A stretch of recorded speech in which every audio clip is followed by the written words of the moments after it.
Interior of the earth. 6th class 7th class में हम सब ने बहुत अच्छे से पढ़ा है कि हमारी अर्थ की इंटीरियर पार्ट में क्या है। उसी को आज हम 11th के स्टैंडर्ड के अकॉर्डिंग पढ़ेंगे। तो फिर देरी किस बात की है, चलिए शुरू करते हैं। Hello everybody, this is Supriya Sharma, your geography educator. Welcome to social school. ठीक है, तो आपने छोटी छोटी क्लासेस में पढ़ा होगा कि जो अर्थ है वो हो सकता है आपको लगे कि क्रिकेट बॉल की तरह है, या फिर हो सकता है एक हेलो बॉल की तरह है जो कि अंदर से थोतली है जिसके अंदर कुछ नहीं है, राइट। तो चलिए शुरू करते हैं।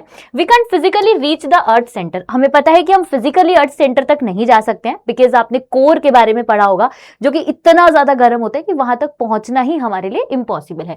But we can found smart ways to explore it. But हमारे पास क्या है, कुछ स्मार्ट वेज है जिससे हमने एक्सप्लोर किया है, या फिर हम बोल सकते हैं हमने इमेजिन किया है कि अर्थ सरफेस के अंदर क्या क्या हो सकता है।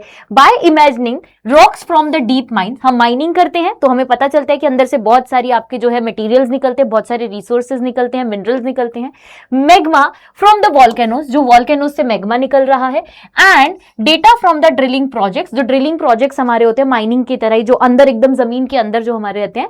And scientist are uncovering what lie beneath the surface, है ना, कि भाई सरफेस के अंदर एक्चुअली में है क्या। साइंटिस्ट भी इस चीजों के बारे में पता लगाते रहते हैं विद देयर एक्सपेरिमेंट्स। ओके, चलिए तो सबसे पहले बात करते हैं कि इसके लिए क्या क्या सोर्सेज हो सकते हैं। अब मैं आपसे सिंपल पूछूं कि आपको जो है कोई टॉपिक के बारे में पढ़ना है तो आप क्या करते हो, सोर्सेज देखते हो कि क्या मैं ऑनलाइन देखूं, क्या मैं बुक पढूं। तो डिफरेंट सोर्सेज हमारे पास होते हैं। ऐसे ही अर्थ के इंटीरियर को समझने के लिए भी हमारे पास दो तरीके के सोर्सेज हैं, एक डायरेक्ट और एक इनडायरेक्ट। ओके, तो सबसे पहले डायरेक्ट सोर्स की अगर मैं बात करूं, that includes rock materials from the mining areas and molten magma from the volcanic eruption. ये ऐसी चीज है जिसे हम फिजिकली देख सकते हैं, राइट। हमने देखा है कि वॉल्केनिक जो है वो इरप्ट हो जाते हैं, उसमें से मैग्मा बाहर आ जाता है, ठीक है। देन उसके बाद हमारे पास है इनडायरेक्ट सोर्स। इनडायरेक्ट सोर्स में क्या होगा कि जिसको हम सिर्फ समझ सकते हैं, जैसे कि इंक्लूड मिटियोर्स। अब आप बोलोगे कि मैम मिटियोर्स का यहां पर क्या कनेक्ट है, क्योंकि मिटियोर्स और अर्थ सरफेस एक जैसा सा स्ट्रक्चर होता है। That at a time reach the earth gravitation, magnetic field and seismic activities. तो इसके थ्रू हम लोग जो है इनडायरेक्टली समझ सकते हैं कि अर्थ के इंटीरियर पार्ट पर क्या है। ओके, थोड़ा सा अच्छे से समझते हैं। Mining surface rock the we get from the mining areas. अब जहां जहां हम माइनिंग करते हैं, आप इंडिया का ही एग्जाम्पल ले लीजिए, हम लोग छोटा नागपुर साइड अगर हम बात करें, झारखंड, उड़ीसा, छत्तीसगढ़, उधर माइनिंग करते हैं, तो हम क्या है थोड़ा सा अर्थ सरफेस से अंदर की तरफ जाते हैं। तो अंदर की तरफ जाते हैं तो हमें समझ में आते हैं कि कौन कौन से मिनरल्स यहां पर अवेलेबल है, right. So gold mine in south Africa reach depth of 3-4 kilometre. क्या बोल रहे हैं कि अगर हम साउथ अफ्रीका की बात करें तो वहां पर गोल्ड माइन जो है वो आपके 3 से 4 किलोमीटर जो है सरफेस के अंदर की तरफ है। यही अगर हम ड्रिलिंग प्रोजेक्ट्स की बात करें, scientist are working on major project such as deep ocean drilling project. अब यहां से क्वेश्चन पूछा जा सकता है आपसे कि कौन कौन से प्रोजेक्ट ऐसे हैं जो कि साइंटिस्ट कर रहे हैं अपने एक्सपेरिमेंट्स के थ्रू, ठीक है। तो एक है हमारे पास डीप ओशन ड्रिलिंग, ओशंस के अंदर हम लोग ड्रिलिंग कर रहे हैं और ये पता लगाने की कोशिश करें कि हमारे अर्थ के इंटीरियर पार्ट में क्या है। Then the integrated ocean drilling project, this deepest drill at Kola in Arctic ocean has reach 12 kilometre. This is very very important कि ये जो प्रोजेक्ट साइंटिस्ट हमारे कर रहे हैं, इस प्रोजेक्ट के थ्रू जो है वो लोग कितना 12 किलोमीटर तक जो है वो डीप में जा चुके हैं। Volcanic eruptions, volcanic provide direct information as magma is available for laboratory analysis.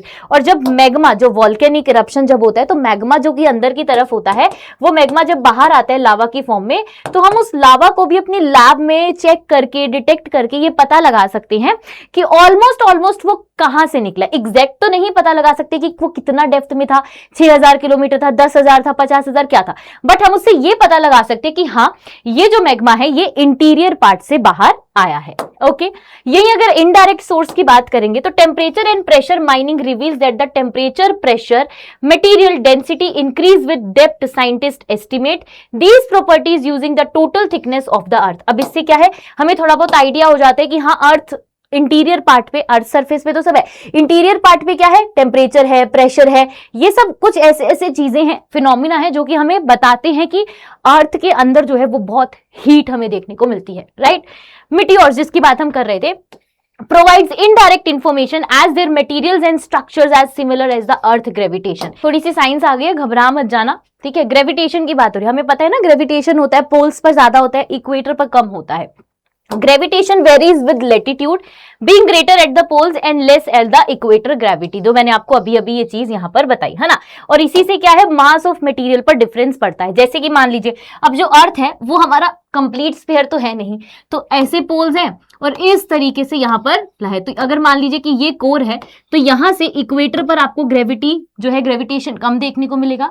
अगर हम पोल्स पर चले जाएंगे तो आपको ज्यादा देखने को मिलेगा। क्यों? क्योंकि यहाँ पे डिस्टेंस जो है वो कम है, यहां पर डिस्टेंस जो है वो आपका ज्यादा है।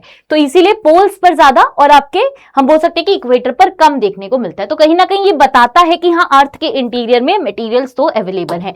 Other sources like magnetic survey provide information about the magnetic materials in the crust. Seismic activities offer crucial insights into the earth interior. और सिस्मिक एक्टिविटीज से भी हमें पता चलता है, जैसे कि अर्थक्वेक, कि भाई अर्थ के अंदर कुछ तो अलग अलग लेयर्स, कुछ तो अलग अलग प्लेट्स हैं जो कि कभी ना कभी मूवमेंट करती रहती हैं। ओके, चलिए तो उसी एक्टिविटी के बारे में सबसे पहले बात करते हैं। अर्थक्वेक, अर्थक्वेक क्या है? क्या आपने कभी फील किया है? कमेंट में जरूर बताइएगा। मैंने तो 2 बार किया है।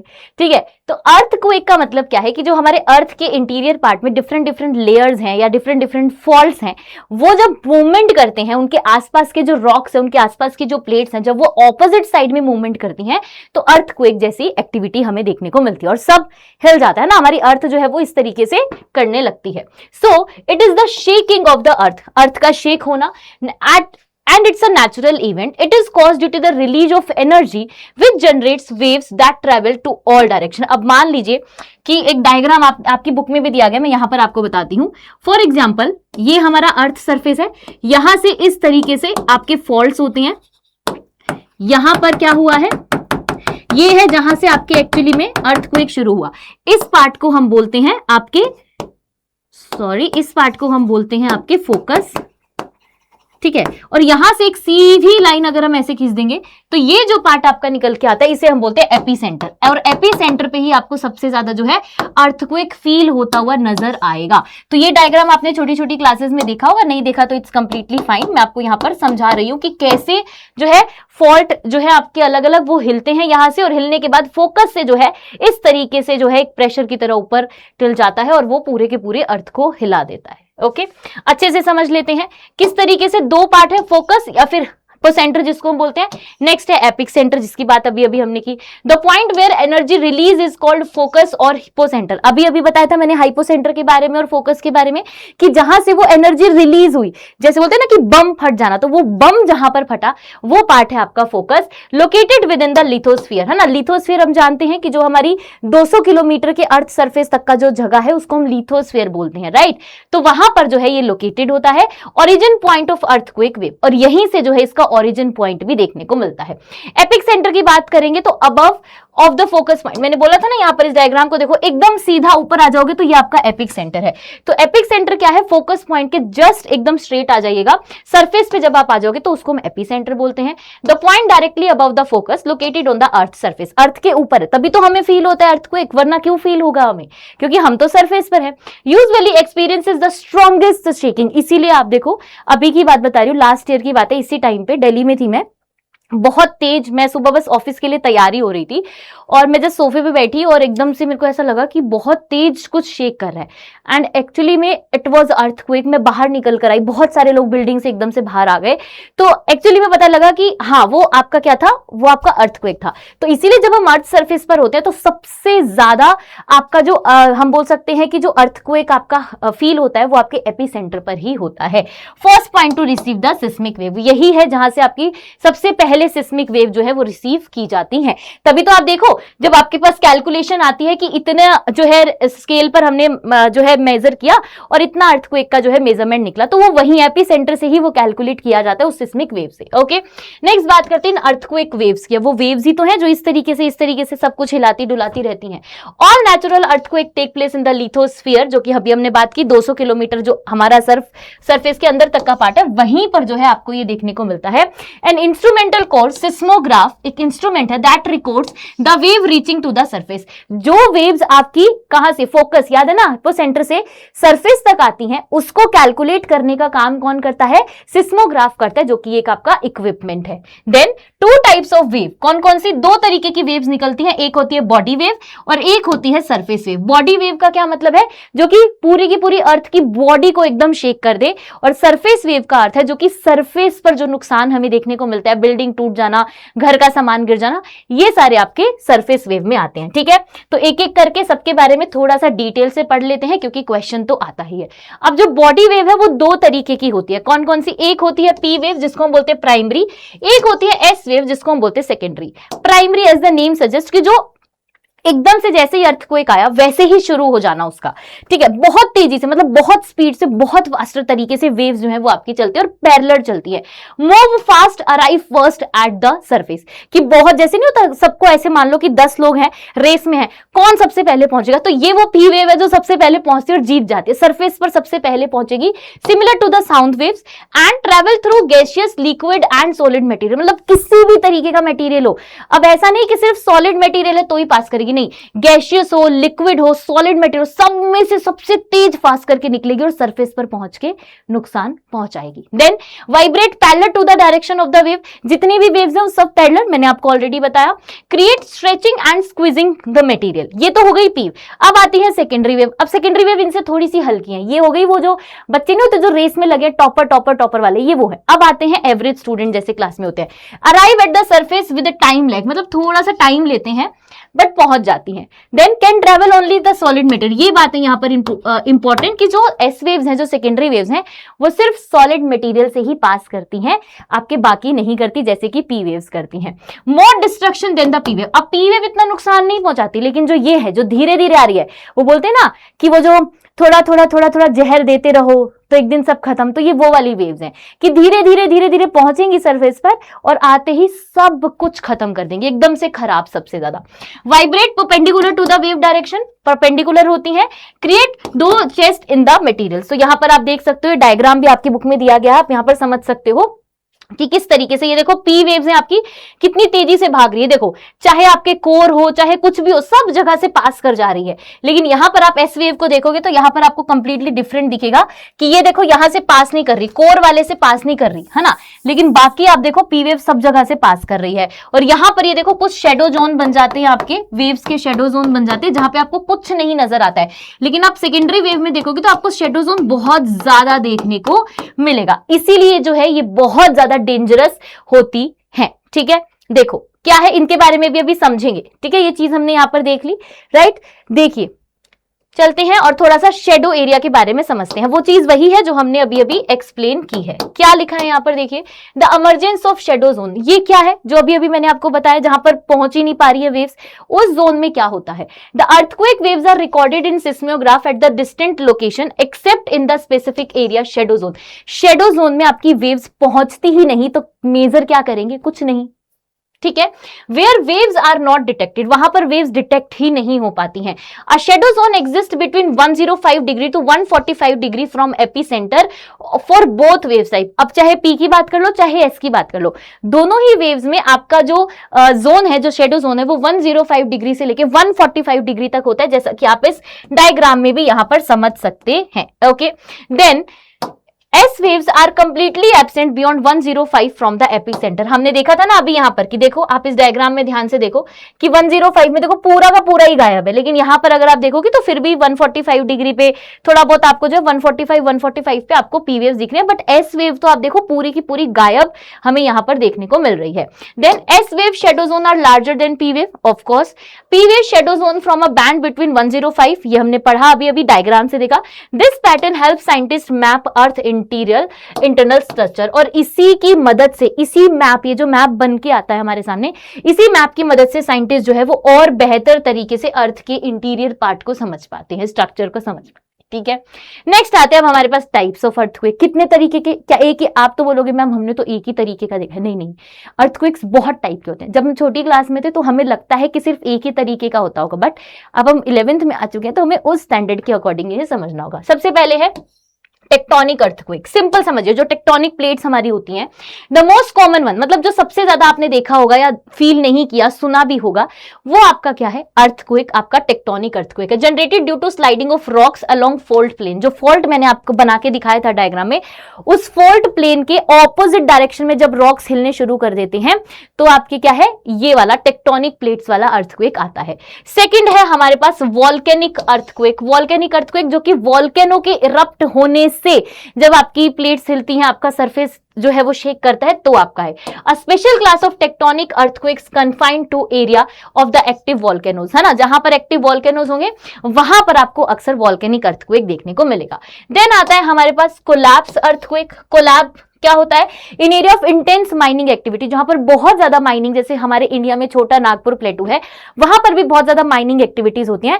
Sometimes the roof of the underground mine collapse causing minor tenure, मतलब मान लीजिए कि अगर माइनिंग चल रही है, यहां तक पहुंच गए हम लोग माइनिंग करते, जो ऊपर का एरिया है जहां से हम लोग आए हैं, ये यहां पर कई बार कोलैप्स कर जाती है और वो पूरी इस तरीके से बहुत प्रेशर और फोर्स के साथ गिरती हैं, जिस वजह से वहां पे हमें अर्थक्वेक देखने को मिलता है।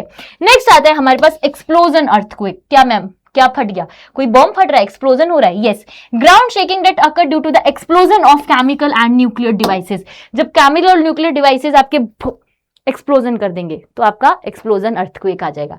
लास्ट है हमारे पास reservoir induced earthquake, the earthquake that occur in the area of large reservoirs, यानी कि जहां पर आपका पानी बहुत ज्यादा स्टोर हो जाता है डैम्स के आसपास वाले रीजन में, वहां आपको इस तरीके का अर्थक्वेक देखने को मिलेगा। अब बात करते हैं इसके मेजरिंग एक्सपेरिमेंट्स की या फिर इसके अलग अलग इक्विपमेंट्स की। ठीक है, सबसे पहले आपने जिसके बारे में ज्यादातर सुना होगा या फिर ऑफकोर्स हमने ग्राफ के बारे में भी अभी पढ़ा, बट आपका जो स्टर स्केल है वो आपके मैग्नीट्यूड को हम बोल सकते हैं कि मेजर करता है कि मैग्नीट्यूड कितना था।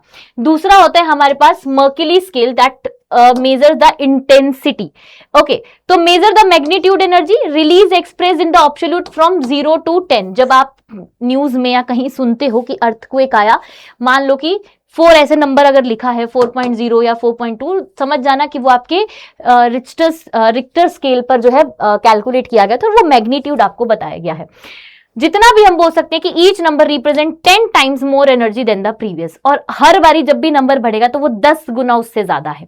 Based on seismograph reading objective measurement, जो हमने पढ़ा था ना, सिस्मोग्राफ इक्विपमेंट है, उसकी एक्टिविटी पर, उसके मेजरमेंट पर ही आपके जो है रिक्टर स्केल मैग्नीट्यूड निकाल कर देता है। लेकिन यही अगर हम मर्क्यूरी स्केल की बात करेंगे, दैट मेजर्स द इंटेंसिटी, वो क्या बताता है आपके, क्योंकि ये खुद साइंटिस्ट है तो उन्होंने ही इसको बनाया, है ना, take into account the visible damage cause. ये विजिबल मतलब जितना डैमेज दिख रहा है उसके हिसाब से ये बताता है कि कितनी इंटेंसिटी रही होगी इस अर्थक्वेक की।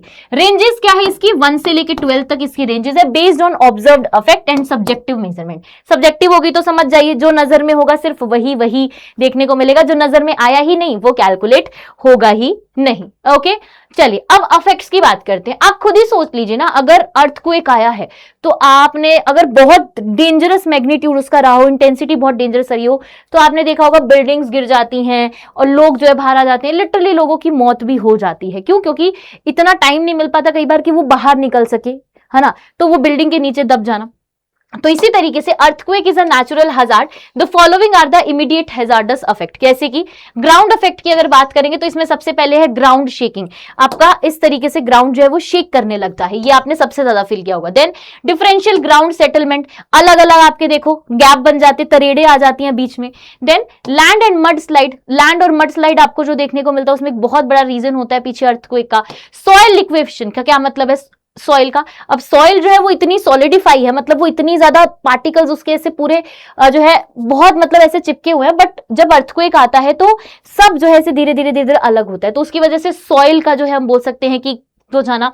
देन ग्राउंड लर्चिंग, अब एवलांचेस जो आप जैसे लैंडस्लाइड होता है उसी तरीके से होता है, बट एवलांचेस होते हैं जहां पर आपके स्नो होती है, कहां पर, जहां आपके स्नो होती है। ग्राउंड डिस्प्लेसमेंट, जो हमने देखा कि ऐसे पूरा का पूरा सड़क की गायब हो गई भाई, तो ये क्या है, अफेक्ट है। यही अगर हम सेकेंडरी इफेक्ट्स की बात करें तो that includes floods from the dam and levee failure, मतलब कि जो आपकी लीव होती हैं, जैसे मान लो कि ये अगर है तो यहां पर आपके होते हैं, अब पानी क्या है यहां पर आके इकट्ठा हो जाता है, ठीक है। लेकिन जब अर्थक्वेक आएगा तो ये जो है ये आपके गायब हो जाते हैं, और जब ये गायब हो जाएंगे तो पानी जो है वो कहां चला जाएगा, पानी जो है वो नॉर्मल सरफेस रीजन तक चला जाएगा, तो फ्लड आ जाना।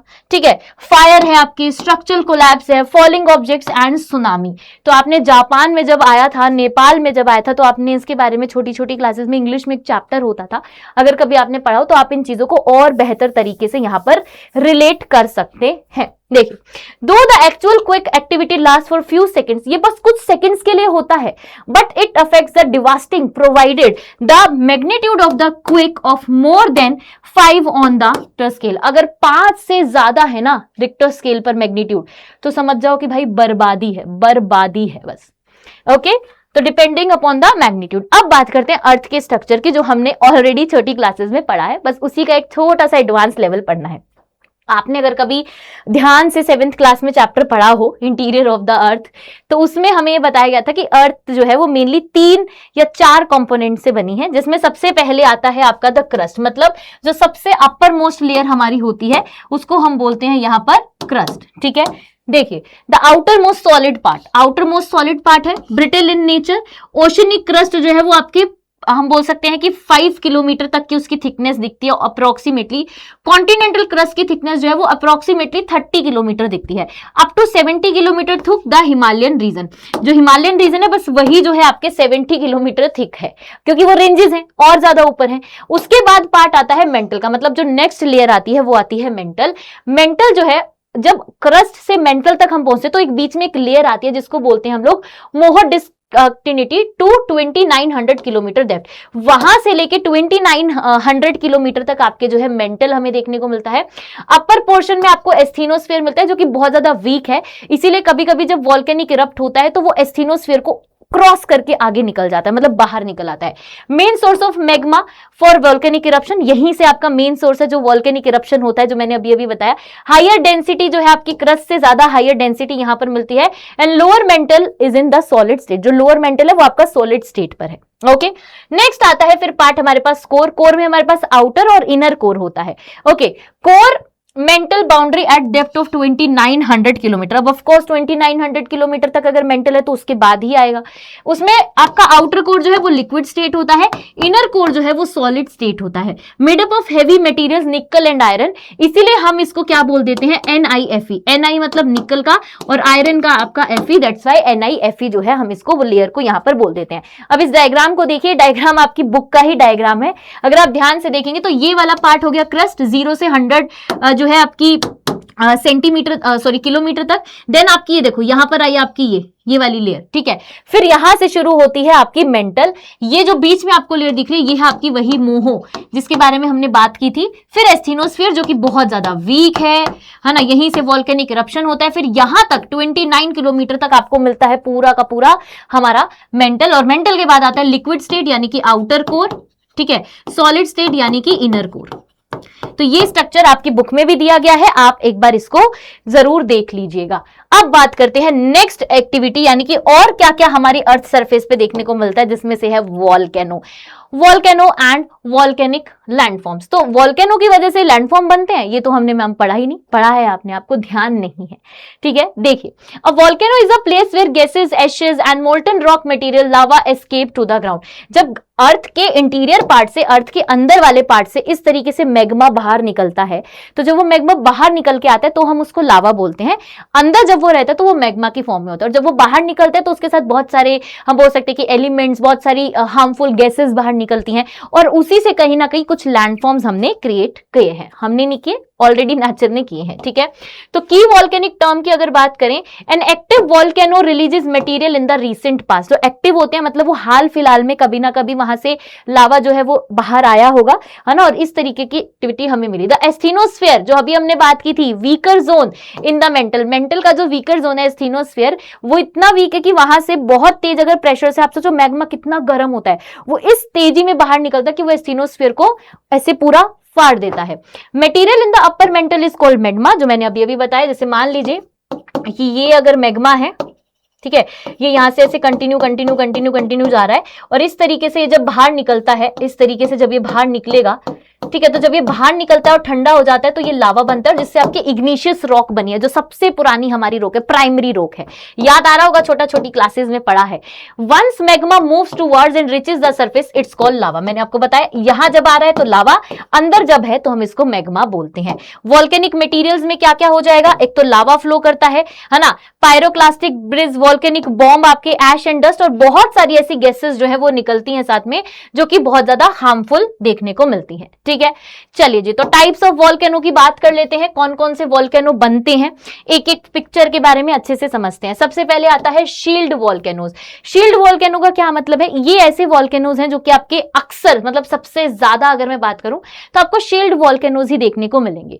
Largest volcanoes on the earth, largest है भाई, ये देखो पिक्चर से ही आपको समझ आ रहा होगा कि कितना बड़ा एरिया जो है यहां पर इसने अपने अंडर में लिया है। Mostly made up of fluid basalt lava, broad and gentle slope not steep. क्या बोल रहे हैं, स्टीप मतलब इस तरीके से नहीं है, स्टीप नहीं है, बहुत ही जेंटल जो है आपको इस तरीके से देखने को मिलेगा। ये यहां से बस आपका जो है बाहर निकल जा रहा है lava. Okay, Hawaiian volcanoes are famous example. अब ये इंपॉर्टेंट है, आपसे एग्जांपल पूछा जा सकता है। तो हवाइन वॉल्केनो जो है वो आपके शील्ड वॉल्केनो का एग्जांपल है।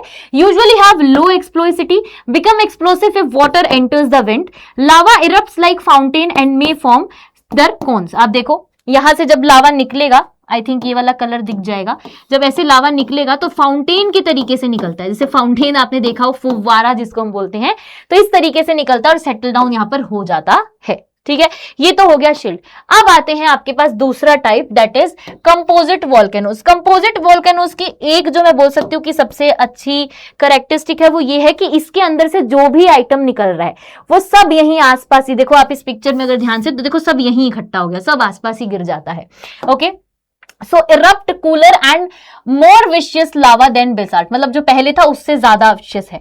Usually produce explosive eruptions releasing large amount of ash and tractive materials. ठीक है, then layers of lava and ash build up around the event forming composite cones. आप देखो एक तरीके से, देखो ऐसे कौन सा बन गया, यहाँ पर ये छोटा सा मुंह है, अब यहाँ से जब निकलेगा तो यहाँ पे देखो ये धुएं में आपको बहुत सारी गैसेस देखने को मिलेंगी और सारा मटेरियल जो ये आसपास सरफेस पर जाकर इकट्ठा हो जाता है। नेक्स्ट आता है हमारे पास, दैट इज कैल्डेरा। ये आपने छोटी क्लासेस में जरूर पढ़ा होगा। इसमें होता क्या है मैं आपको बताती हूँ। मान लीजिए कि कोई ये वोल्केनो है, ठीक है, इसमें से मैग्मा था ये जो बाहर जाने के लिए इस तरीके से बेताब हो रहा है, दिस इज मैग्मा। मैग्मा है, अब ये बाहर निकला, ठीक है, बाहर निकला तो क्या हो गया, ये लावा हो गया। अब इसमें क्या होता है कि किसी ना किसी रीजन की वजह से ये जो इसका अपर वाला पार्ट है, ये जो इसका मुंह था जहां से बाहर निकला, ये पार्ट आपका टूट जाता है, हट जाता है।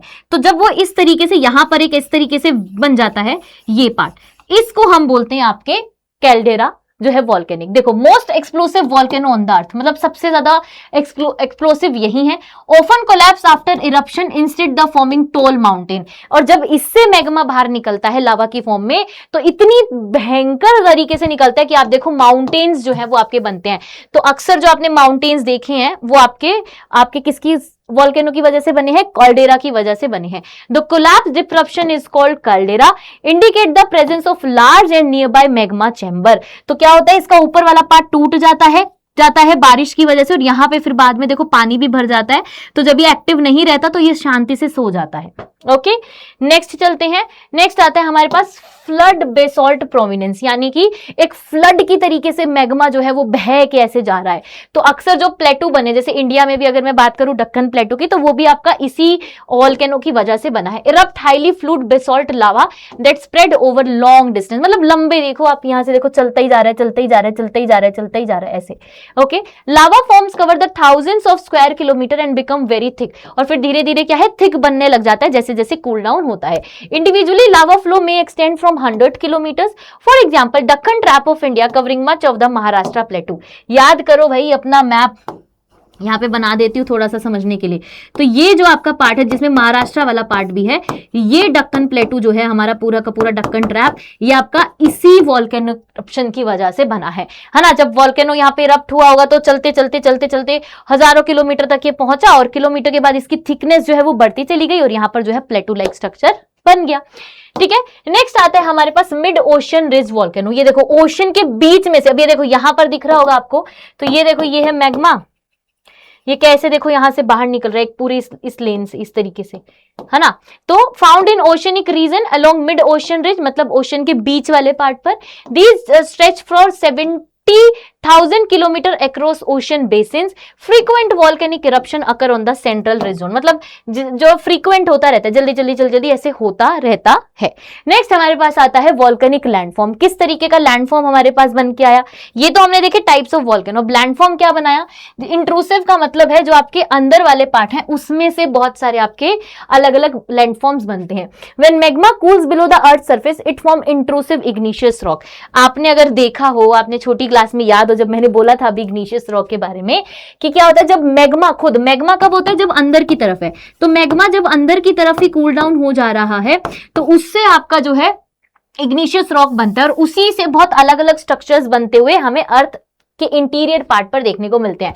तो इसमें सबसे पहले आता है आपका बेथोलिट्स, मतलब कि large dome shape masses of granite form deep the inside the crust often represent cooled magma chamber. अब इसकी पिक्चर ना आपके सिलेबस बुक में भी दी गई है, ये देखो, इसको ध्यान से यहां पर देखिएगा, ये रहा आपका बेथोलिट। तो ये इस तरीके का स्लोप लाइक स्ट्रक्चर जो है यहाँ सबसे एकदम नीचे वाले पार्ट पर यहां पर बन जाता है, जिसको हम बोलते हैं आपके थोलिट। नेक्स्ट आता है आपके पास लेकोलिथ। इसमें क्या होता है, dome shaped intrusive with flat bases connected to magma through pipe like channel. Granite hills of Karnataka plateau are the example. और इससे आपके ग्रेनाइट हिल जो है कर्नाटका में वो बने हैं। अब इस पिक्चर में देखो कहां पर है, ये रहा, ये देखो स्लोप लाइक स्ट्रक्चर बना और यहां से इस तरीके से एक पाइप जो है आपके बेथोलिथ से कनेक्ट हो जाता है। तो यहां पे जो स्ट्रक्चर बने आपकी स्लोप लाइक, ये है आपका लेकोलिथ। डन है।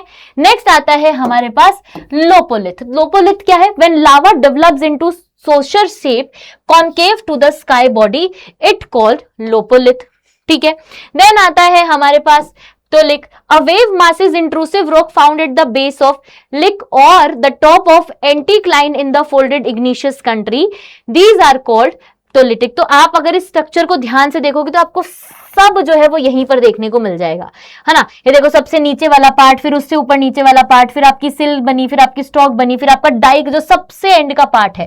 ओके, देखिए नेक्स्ट है हमारे पास सिल और शीट्स, जिसकी मैं बात कर रही थी। Near horizontal bodies of intrusive igneous rock, thinner ones को हम लोग शीट बोलते हैं। दो तरीके के थिनर है और एक हल्की सी जो थिक होती है उसको हम सिल बोलते हैं। तो यहां पर देखो ध्यान से, अगर आप देखेंगे तो ये देखो, ये है आपकी सिल। वैसे सिल और शीट एक ही होती है, बट ये पार्ट जो है आपका सिल है, और इसी में जो आपका पतला वाला पार्ट है उसको हम क्या बोल देते हैं, उसको हम शीट बोल देते हैं। सिंपल, और कुछ नहीं है। नेक्स्ट है हमारे पास डाइक। डाइक जो मैंने आपको बताया, when the lava make it a way through crack and टर it solidify almost perpendicular to the ground forming a wall like structure. मतलब जो ग्राउंड है नीचे उसके एकदम परपेंडिकुलर स्ट्रक्चर में जो आपका बन के आएगा इस तरीके से छोटा सा structure, that Maharashtra and consider feather the Deccan trap. तो हमारा जो डक्कन ट्रैप और महाराष्ट्र है वो इसी तरीके के स्ट्रक्चर पर है। ये देखो डाइक आपका ये रहा। ठीक है, तो यहां से आप चीजें जो है वो समझ सकते हैं इस पूरे के पूरे डायग्राम से। और इसी के साथ हमारा ये जो चैप्टर था इंटीरियर ऑफ द अर्थ वो यहीं पर एंड होता है। आई होप आप लोगों को मजा आया हो, समझ में आया हो। बाकी जो क्वेश्चन पूछा था उसका आंसर तो दे ही देना। वो बाय, मिलते हैं नेक्स्ट वीडियो में।